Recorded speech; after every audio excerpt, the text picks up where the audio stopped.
আমরা at a গ্ল্যান্সে on page অপটিমাইজেশনের কি ফিচারগুলো আলোচনা করব পর্যায়ক্রমে। তো প্রথমে দেখুন যেখানে রয়েছে মেটা ট্যাগ, এর মধ্যে রয়েছে title, keyword and description tag.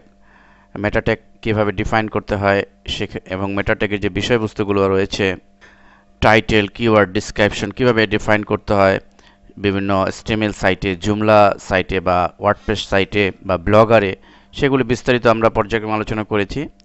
এবং অন পেজ অপটিমাইজেশন আরেকটি গুরুত্বপূর্ণ বিষয় হচ্ছে H1 and H2 tag, H6 tag.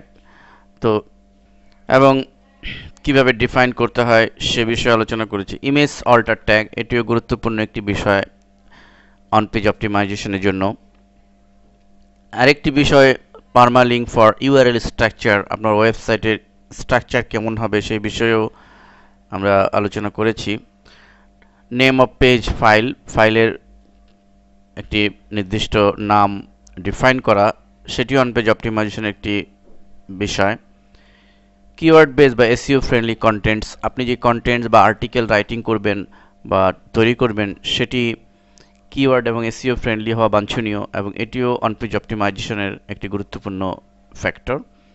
এবং সর্বোপরি এক্সএমএল সাইট ম্যাপ কীভাবে জেনারেট করতে হয় এবং সেই সাইট ম্যাপ সাবমিশন করা, সেই বিষয়টিও রয়েছে। তো এখানে মূলত 7টি বিষয় অন পেজ অপটিমাইজেশনের প্রধান ফ্যাক্টর বা ফিচার অ্যাট এ গ্ল্যান্সে। পর্যায়ক্রমে আমরা সবগুলো বিষয়ই বিস্তারিত আলোচনা করব।